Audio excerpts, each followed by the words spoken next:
Hello and welcome to the Fangirl Nation podcast. I am Leah Bryers. And I'm Amber Leah. Right, what are we talking about this week? First of all, big podcast news. Big podcast news. Depending on whether you like us or not, it's a big deal. But you're going to have to wait to the end of the episode to hear it. Sorry. But what we're going to talk about this episode, the Shrek 5 trailer has just come out and people have thoughts, including us.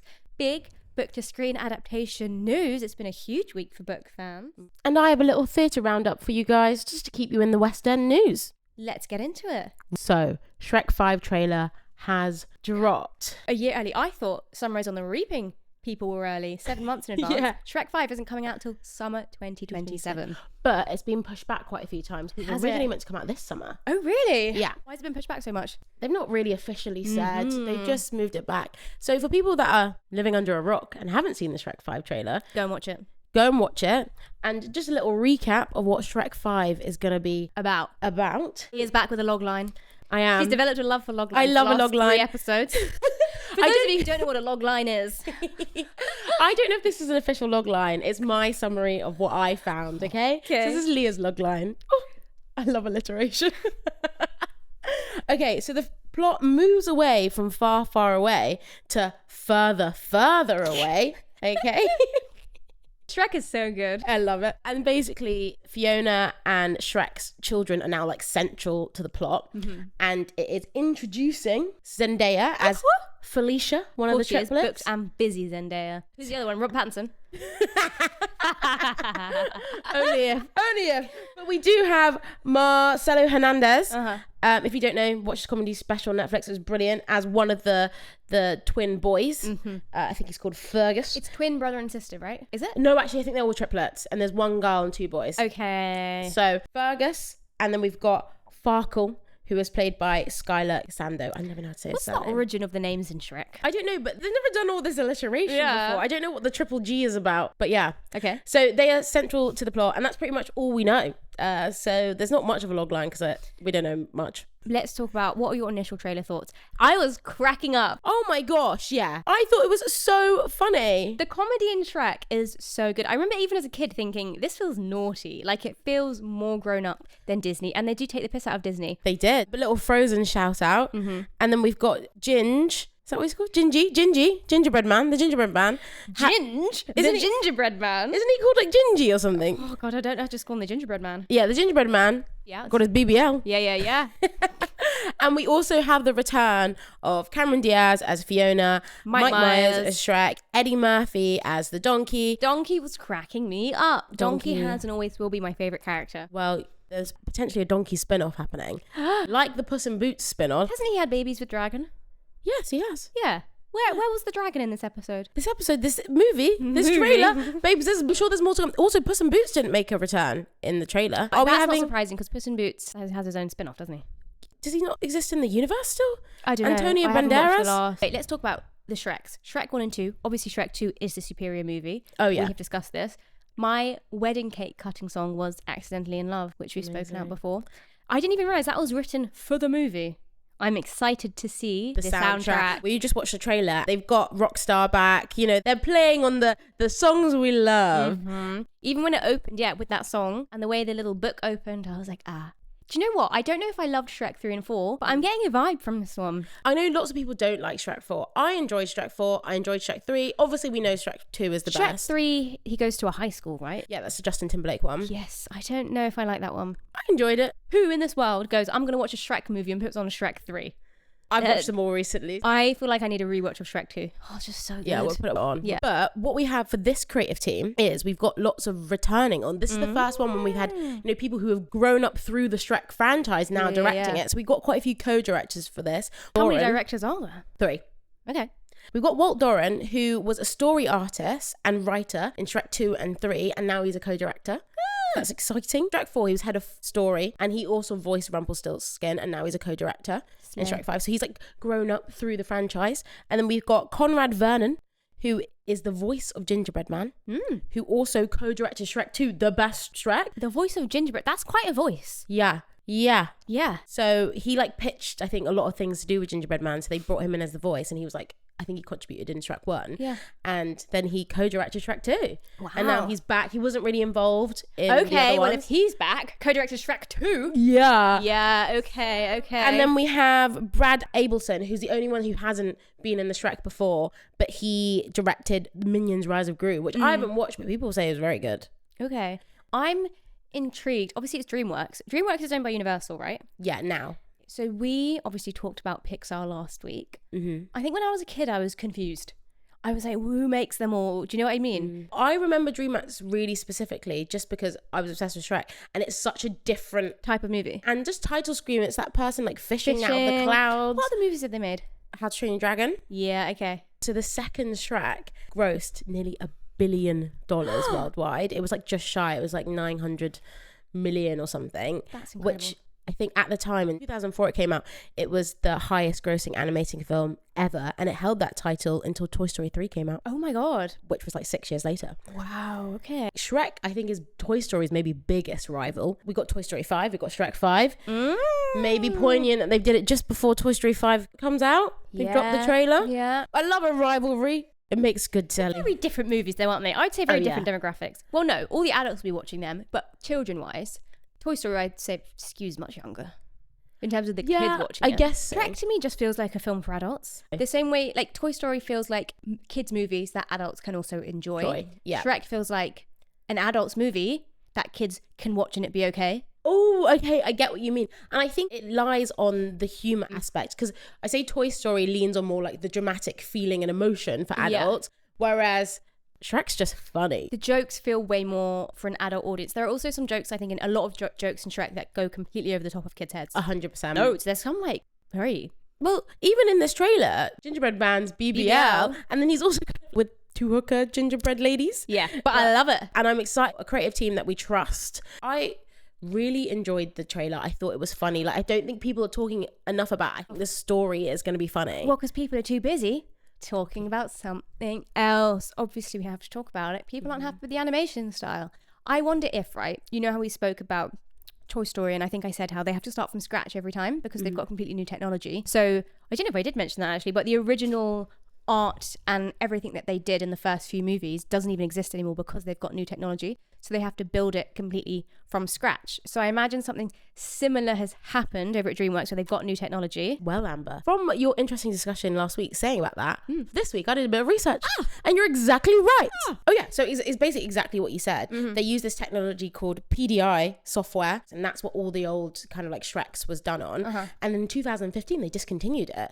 They kind of disbanded that team, they shut it down, and that's where all the original kind of character files are basically designed for this software. So now they're like obsolete and you can't like run them on anything else. Yeah.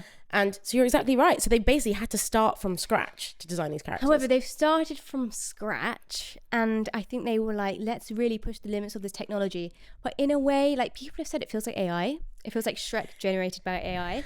Yeah. It feels very cartoonish. It's like smoother.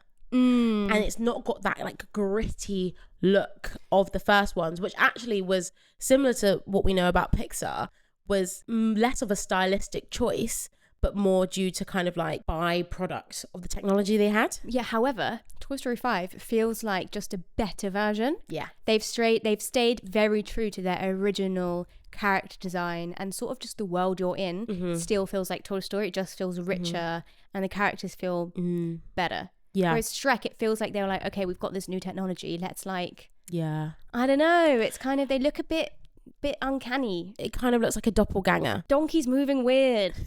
He is. It sounds like Donkey, but it's not Donkey. That's not the donkey I know, fully and truly. My brain is confused. Mine was more Shrek.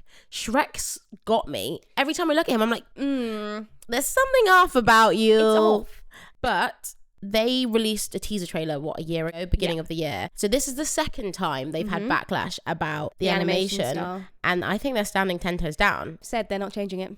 So I think people feel like it's akin to the Sonic movie that came out, I think it was 2019. And first trailer came out and people had Not such happy. a visceral reaction it. and they changed it. I think people were trying to compare it because they're like, we changed Sonic so we can change this. Sonic, it was only slightly changing. It was and just it's that one character. Whereas I think people are Shrek requesting a full kind of, they can't. I don't think they can do that. I don't know what the decision-making process was. If they've got so much of that original creative team.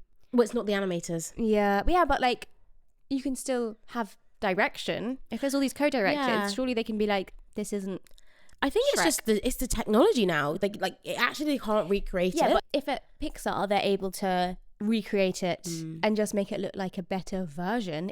Toy Story just looks like they've put it in HD. Yeah. They just processed it and now it's in 4K. Yeah.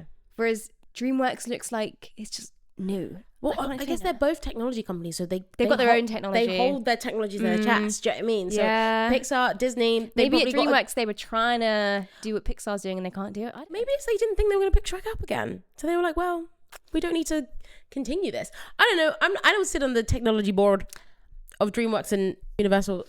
I mean, apart from that, the trailer looks great. And I think it's just going to be a bit of adjustment. Like, it's going to be jarring. But so far, even this trailer, I was like, because I remember when I saw the teaser, I went, who is that man? Yeah, that isn't that Shrek. Whereas, like, when I saw this trailer, I was like, fine. Yeah. Do you know what I mean? I think it's just a moment of adjustment. We can all be jarred for the first, like, 5 minutes. And then we'll get used to it. Exactly. And I think, like, they nod to it in the trailer, so we know they're not going to change it. Because Donkey's like, I need to have a makeover. And, you know, I think they're just like, guys, you got to get used to it. Yeah.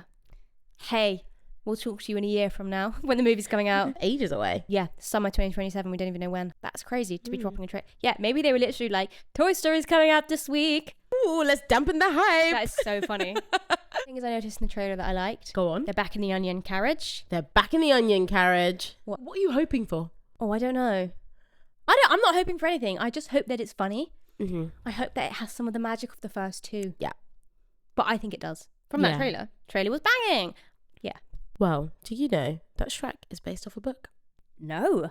Yeah. Shrek, the book to screen adaptation no one knew about. No one knew about. Number one is based off a book. Wow. So talking about book to screen adaptations, this whole episode is going to be about it. Speaking of book to screen adaptations, it's been a huge week for projects that have been greenlit.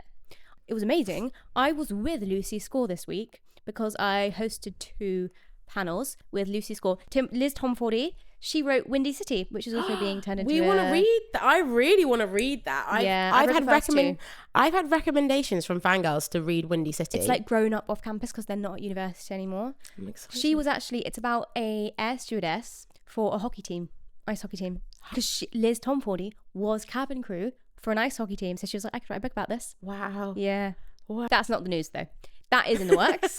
But that's been in for a while. Guys, if we want a Windy City read along, let us know because I'm keen. With Lucy Score, she has a series called the Knock 'Em Out series. And as of this week, it has been greenlit from Amazon Prime. It's a trilogy and this is going to follow book 1. And it's about a runaway bride in a small town of Virginia. All of like Lucy Score's biggest, most popular books are set in small towns. That's like her thing. Some people have hockey. She loves a small town. There we go. Been greenlit by Amazon MGM, which means it's a series, so it's going to come to Prime Video. Mm-hmm. Another series that has been greenlit is the Icebreaker series. It has been greenlit by Netflix. It's a book by Hannah Grace, and it's an ice hockey book. Are there any other sports in the world? And weirdly, Alex Cooper is producing it. Alex Cooper from Call Her Daddy.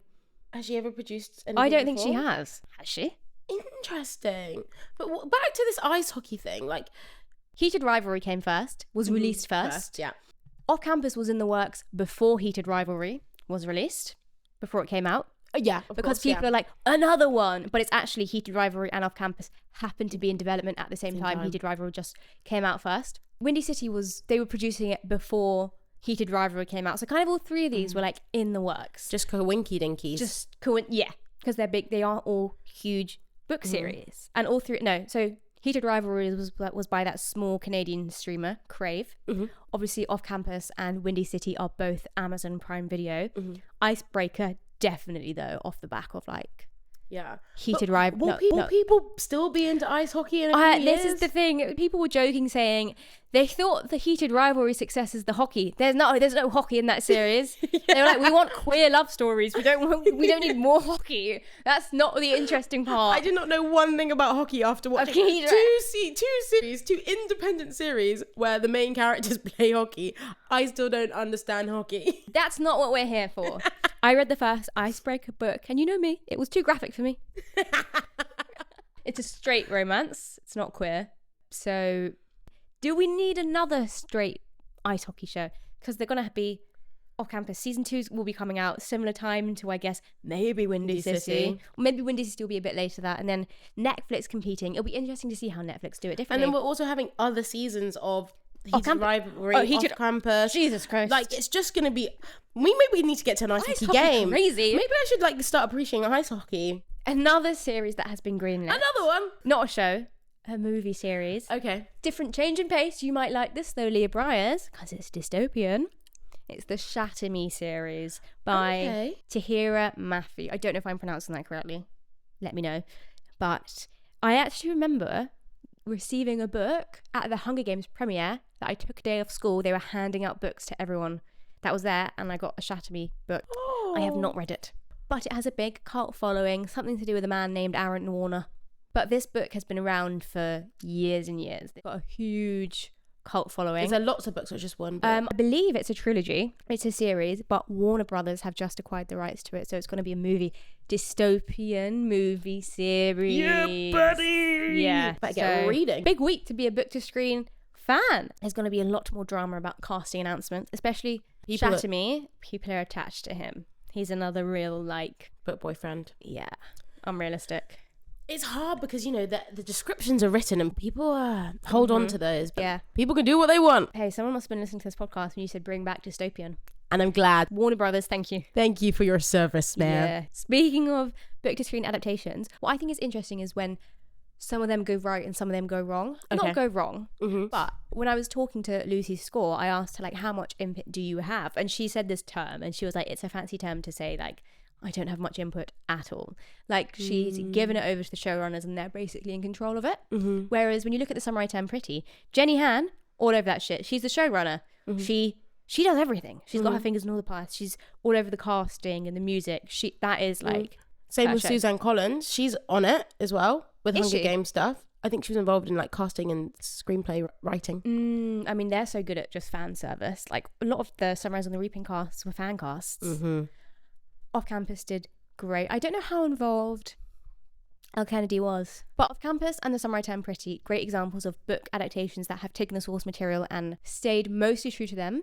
Very popular, but people aren't happy with some of the changes in Every Year After. No. And I was going to ask you this because you've read it. I haven't read it. So I have a completely different skew on the show. Well, they made some very interesting creative choices that I think the showrunner made because they were like, they wanted drama. To me, makes sense because I say my one point about the show, there wasn't enough drama and plot for 8 episodes for me personally. Do you know what a lot of book fans have been saying for the first time ever? Maybe it could have been a movie. I was gonna say it could have been a movie. Yeah. And I think it's really interesting when I think productions make the decision to make it a movie. People on We Meet on Vacation should have been a series. 100%. And I've not read the book, but when I watched that, I went, this could have been a series. And it should have been really every enjoyed episode it. should have been one of their holidays. Yes. And every summer after would be a great movie. It's interesting because like Heartstopper, the next one, they've decided that there's not enough material, so they're making a movie. What? So the next one is just a movie. It's not a series. How often do series do that? They go series, movie. And so is The Summer I Turned Pretty. Isn't that a movie now? Yeah, of course. So like, it's interesting that they make these choices. And I think it's when they're like, well, there's maybe not enough story for like 8 episodes, 12 episodes. Let's make a really good The Summer I movie. Turned Pretty movie is not based on a book because the book ended with series 3. So that's an entirely new ballgame. They are currently filming in Plymouth. Have you seen today? UK Plymouth? What the fuck? Yeah. Are you sure it's not Plymouth, America? I think it might. I don't know. I sent you a TikTok. I think there might be a Plymouth in America. Okay, fine. I was like, Plymouth? Never. It looks American. They do shoot in the UK. They do, but cheap. they have been filming in... I've seen a lot of stuff of them filming in America. Okay, fine. Maybe you know how there's like a town called Manchester by the sea? Yeah. I think it might be one of those. Maybe I'm wrong. Maybe they are filming in Plymouth. Maybe I should get myself down there. This is not boots on the ground journalism for me. This is a quick spreading lies. This is just a quick swipe on TikTok. But I think everyone's just jumping on this book bandwagon. I think one of the key things is that they are just taking women seriously. Because they're like, hey, maybe 50% of the population is a big target market. And let's target women because they got a lot of disposable income. woman, especially between the ages of 25 and 35. Mm. They ride hard for the things they love. With a book, obviously you have a built-in fan base. Mm-hmm. You've got great source material. You don't need to make anything new up. It's a win-win. I mean, they've been doing book adaptations for years, but this is the rise of all of the... It seems the very... girlies. They're all jumping on the bandwagon. Obviously, Time. Time had their whole obsession campaign. It's pretty much all book adaptations. Mm-hmm. Netflix have this new feature that's like, from your favourite books. Because someone over there is like, hey, that's why they've greenlit Icebreaker. I think that's their off-campus competitor. I think someone's like, we need a bit of that. We need to get in on Let's that. stop with the true crime. Taking books seriously and the girly hype of books. Girly Hyper Books. Dior have just launched their whole new campaign for their book totes. Obviously, they've had their book tote bags for a while. Mm-hmm. Tote bag makes it sound like a different thing than it is. It's like a book tote. It's quite sturdy. Yeah. But each of them are like themed to a different book. So Jonathan Anderson came on as the creative director, and he's basically reimagined the Dior book tote, which has existed for a while, like the shape of bag, but they've put like book covers and book renderings on them. So there's a Hungry Caterpillar one. Mm-hmm. Cute. Okay, cute. Yeah. First book I ever read. Is it? Probably. Maybe. Dracula. Okay. Fun. A Clockwork Orange. The classics. The classics. Hungry Caterpillar and Dracula. Madame Bovary and Pride and Prejudice. I wonder if it's because, you know, the whole trademarking, they like exist in the public domain. They're doing brand deals with BookTokers. I'm like, where is mine? Hello. If anybody's watching, listening to this podcast that works at Dior, that's great if there is. Yeah. Probably not. I also like Dior things. Leah doesn't read, so hey. I've read The Hungry Caterpillar. What are you talking about? That's actually a perfect one for you. I've read a book this year. A book. Guys, I read plays, okay? There you go. Maybe if there's one with a play. They're nice and short. If you find reading a bit hard, sometimes just read a play and they're easy. But I do want the Pride and Prejudice book tote. You Yeah, know? that is very you. All the fangirl branding is based off of like Jane Austen Pride and Prejudice vibes. So it's weird to me though that it's green. Should have been pink. The Pride and Prejudice book tote is this very rich forest green, which is not the colour I think when I think Pride and Prejudice. More appealing to the romantic Pride and Prejudice, Jane Austen loving fashion girlies. Go light blue or pink, soft pink. But in my head, I'm thinking like leather. Nature. I'm thinking bound book, you know, like old from the, you know, volume 1, first edition kind of. That's what I'm thinking. I still the want green. it, but Yeah, you'll take it. it doesn't feel romantic. Fair. Yeah. Interesting because Dior have loads of very pretty, whimsical, floral, very feminine designs with lots of bows and stuff and lots of pink this season. So that's why it was weird to me. And also Coach have done their whole big campaign with their mini book charm. back charms. They're really cute. They are cute. so cute. They have Sensibility one. Weirdly, one of them is this book called I'll Give You the Sun, which I read when I was a teenager and it stuck with me, by a writer called Jandy Nelson. It's not a huge book by any means, but I just thought, wow. I love wonder that like book. how they chose them. 'Cause I've Exactly. seen- it's really random the ones I've seen. That's cute. I love. And the campaign they did with Elle Fanning on the subway, just reading a mini Sense and Sensibility book. Fantastic. They've been sold out everywhere. They did send me one though. It's one that says the courage to be real, I think, but it's like a blank notebook. I you think need to that's write in. quite fun that it's a notebook. Yeah, just like if you've got any last like ideas, you need something to write in. Amazing. I'm going to put it on all of my bags. I'm going to take it off my coach and just put it on. Clearly, books are in. Okay, well, talking about book adaptations, that leads us nicely onto my theatre roundup of the week. Let's talk about book to screen to musical. We've got the one-day adaptation into a musical. one-day musical. It's a weird pipeline, isn't it? What else is there? Devil Wears Prada. Paddington. That's about it. There must be some more. There's loads, I'm sure. Right. I love One Day. We love One Day. We actually watched One Day together, well, the series series together in Australia when we were backpacking, and we both had our iPads, and I remember one time we put our headphones in and just hit play at the same time. I remember one time on the dramatic episode, guys, Amber was maybe like 30 seconds ahead of me, and I remember just like being like, what's gonna happen, because you just started staring at me from across the room. Waiting for you to realise. We are big One Day fans. It stayed with us. It was one of the things I think of when I think of us traveling Australia. Yeah. Me just sobbing at Amber from across the room. So my thing is, how are they going to make it a musical? How are they going to add the music and have it be... Well, they've already done it, because it did its like first showing in Edinburgh last year or the beginning of this year, and it did really well, because it was a musical that I was really interested in seeing, and then it was in Edinburgh, and I even was like, maybe a little trip to Edinburgh for a weekend. It looked really good, the clips you sent me, and great reviews And comments. And it's like done in the round, and like the bar they go to in the musical is the bar you go to in the interval. I thought it was very fun. I'm very excited for it to come to the West End. In the Edinburgh adaptation, they had big West End names, but London adaptation, we don't really know anything about it yet. All they've teased is that it's coming to London. We don't know who's coming in. Tickets go on sale like next week or something, which is interesting because we don't know anything about it. Mm. As long as Dexter is fit, that's all that matters, that's all that really. we need. There's nice chemistry between the two. It's not much to ask for. I'm ready to cry again. Oh How God. many times do I have to see Emma die? My God. How many times? Gosh. Okay. I can't wait. I can't wait either. Other theatre news, Paddington is destined for Broadway, which is interesting. I haven't seen Paddington yet, and we all know how I feel about Paddington if you've watched previous episodes of this podcast. I feel a bit territorial about it going to Broadway, I can't lie, because I'm like, Paddington, it's London, Paddington. I hope they look after my bear. They will.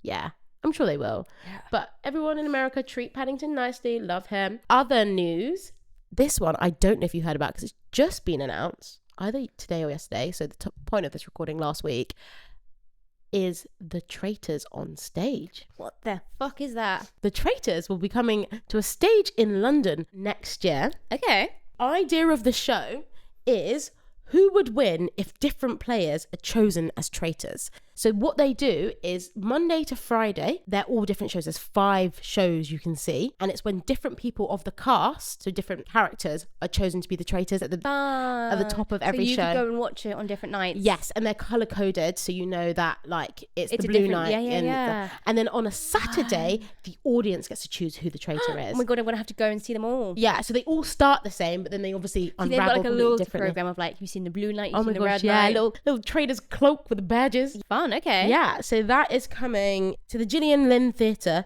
on the 11th of May 2027. Only just got announced, so I'm sure more information will come out. It's going to go like hotcakes. 100%. And then my last bit of theatre news, talking about theatres, this was going to be my fangirling, but I wanted to shove it in here, is the Shaftesbury Theatre that is renaming itself the Judi Dench Theatre in February 2027, and I think she deserves it, and I'm very excited. I thought it was so cute. But they did the announcement and it looked like she maybe died. For a second I thought, why are they doing that? I was like, no, not today. Did it have a very sad, like, serious photo of her? Yeah, and it was like in black and white. I was like, Not the black and white. In memoriam. So, moving on to podcast news. big podcast news. We're taking a 2-week summer break. Big summer blowout. Woo, that's either good news or bad news, like we said, whether if you like us or not. So we're just having a little respite. We will miss you guys. Yeah, we will. I hope you miss us too. Let us We're know. coming back with a bang, though. Big bang. Also, guys, I am leaving you to go and meet Garrett Graham. I'm going to Obsessed Fest with Prime Video. I have been on this Prime Obsession campaign. You have. Even before they announced Obsessed Fest. Actually, before they even posted it on Instagram, I've been talking about this. Mm-hmm. The joy when I had this email in my inbox. Guys, can you see the envy Unmatched. in my eyes? Envy in my eyes. Unmatched. It's so funny. I've even got these texts to Leah being like, I need to stop having such a crush on Garrett Graham, knowing me I'll be meeting him in 2 weeks. And I am meeting him next week. The whole off-campus cast is going to be there. The Love Hypothesis cast. Every summer after, every year after. My doppelganger. I'll wait to look him in the eye. The world like implodes. That's what I mean. I think something very bad could happen if we come together. Because when you were watching it, right, you were like, you see it, right? To be honest, Amber showed me the photos and I was like, yeah, I get it. And I saw something in him that people couldn't quite see in photos. Yeah, text Amber and I was like, nah, this is weird. I had multiple people watching it DM me being like, this is weird. I felt weird watching it. Mm-hmm. It was like I was watching myself. So now you get to meet yourself. You must take a photo together. I'm not just taking a photo with him. I could be potentially interviewing him. Could be potentially interviewing the whole off-campus cast. I don't know who. I'm going to be on the media line at one of the events. And when you're on the media line, you don't know who you're going to talk to. He must come up to you. He must. It'd be like holding a mirror. He liked one of my TikToks. He knows you exist. So he knows I exist. Wow. Whoa. Anyway, guys. FaceTime me. Coming back with a big debrief. It'd be nuts. Mm-hmm. So guys, I'll get all the tea and report back. I'm also going to a party one night and they're all going to be there. No barriers. Just mixed. So. As I text you, turn that ring around. Actually, I heard LA is really bad for ring thieves. Just leave it here for safety. I had to leave it at home. Oh no. But very exciting. Some recommendations for you, some things to keep you busy while we're gone. It's a little summer holiday break. The kids are out and so are we. Mm-hmm. A few little things that we want to keep your eyes on, because I'm actually gutted we won't get to debrief on them over our little summer break. Mm-hmm. So we've got The Bear, the last season of The Bear comes out on our summer break. Yes, that comes out on the 26th of June. If you haven't watched the really one-off episode they did, give that a watch beforehand. And please let me know what you think, because I don't think anyone's watched it. And I watched it and I have thoughts and opinions. We have the Moana live action comes out. Oh, I haven't even watched the OG Moana. Oh. I know, crazy from me. I'm going to watch it. Yeah, it's good stuff. Yeah. And then we've got House of the Dragon season 3, which we've spoken about. Comes out on but Sunday. that comes out, so I will be watching that. Yeah, me too. At least it's only one. There's only 2 episodes, so we'll talk about it. Yeah, exactly. Yeah, we've got time. And then we've got Elle, which she's spoken about. That comes out on the 1st of July. Guys, debrief on that. Let me know. Drop me DMs when you're watching it. And then we also have Silo season 3 coming out on the 3rd of July. We come back on the 14th of July. My birthday. Woo-hoo. Happy birthday, girl. Birthday episode. You're the birthday girl. So we see you on my birthday. But, Leah, what are you fangirling over this week? Right. So, you know how we both love world sports. We love the Olympics. Yes. We love the World Cup. Exclusively. I don't care about the Premier League or Champions League. Exactly. It's like watching paint dry. But give me a World Cup. And we know from when we went to the Olympics, one of the things that me and Amber did at the athletics is because I wouldn't say there was lots of crowds from all over the world. So we'd pick like the smallest country that had the smallest. And we'd be like, what?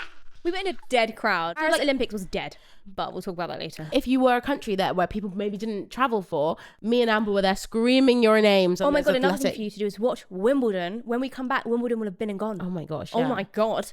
Mm-hmm. Sorry. Serena and Venus Williams. Insane. Doubles. Ah! So what I'm fangirling over this week though is the World Cup. Have you seen Curaçao competing? So Curaçao, sorry if I'm not pronouncing that right, but it's a small Caribbean island with 150,000 people as their full population. They've made their first ever World Cup. And they arrived on this little bus. It had no windows, a little blue bus, and they just looked so happy to be there.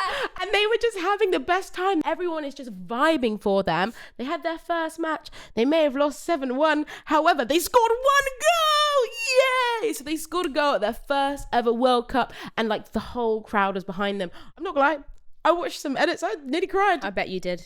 You love that stuff. I'm an empath. You love that stuff. It was just amazing seeing people live their dream. Paris Olympics, you'd see a person you'd never seen before, and then 5 minutes later, just... Oh gosh, obsessed. Don't get me started. But yeah, so I just love people living their dreams. So that's what I'm fangirling over. What are you fangirling over You this always week? come with the most wholesome things. I'm fangirling over another show you should be watching. It's called Cape Fear on Apple TV. We finally watched Obsession in the cinema, and now I'm like, hey, I like horror. I forgot because I'm married to someone who doesn't like watching horror, so I never really watch it at home. Yeah, me and Casper went to Obsession with Amber, and we were both shitting bricks beforehand because neither of us are horror girls. Casper, but Amber is. The other day, Casper was like, "Oh, I'm excited to watch Backrooms. Like, I've heard about it." I was like, "Well, you want to watch it in the cinema?" He was like, "Yeah." I was like, "It's a horror." He was like, "No." I was like, "What are you afraid of?" I was like, wow, okay. You clearly, Obsession has got you excited. But anyway, Cape Fear, executive produced by Martin Scorsese and Steven Spielberg on Apple TV, because it's based on an original movie that Martin Scorsese made. But this is a series on Apple TV. It's with Amy Adams and who's the guy in Sinister and Insidious? Patrick Wilson? Is that his name? I can't remember, but he plays he always plays a nice married husband. In like Sinister, I think. He loves a bit of horror, so you know who I'm talking about. But it's a very scary show. It makes me a bit uncomfortable, but it's really well made. And it's a series, a horror series. There's 3 episodes out on Apple TV, but then they come out new episodes every Friday. Hell. But it's good. If you like horror, it's a really good horror series. Let us know in the comments if you're watching, because I won't be watching, but like... I know you won't. But I wouldn't be able to sleep at night. Casper and I watched the first episode and he was like, "You're going to have to watch this alone from now on." I looked over at him the end of the first episode and he was like this. He looked concerned. But anyway, so we're having our 2-week break and we will be missing you guys. So please leave some comments and ring the notification bell on wherever you're listening to this. Ring it. Whatever. Ring the notification. Click the notification bell wherever you're listening to this. Like and subscribe. Give us 5 stars. Give us 5 stars. Leave a comment. What are you fangirling over? Because then you'll be reminded of when we come back. And we will leave it there, guys. Go touch some grass. Go enjoy your summer holidays. We will. Exactly. See you on the other side. See you on my birthday. See you on next Tuesday. Bye.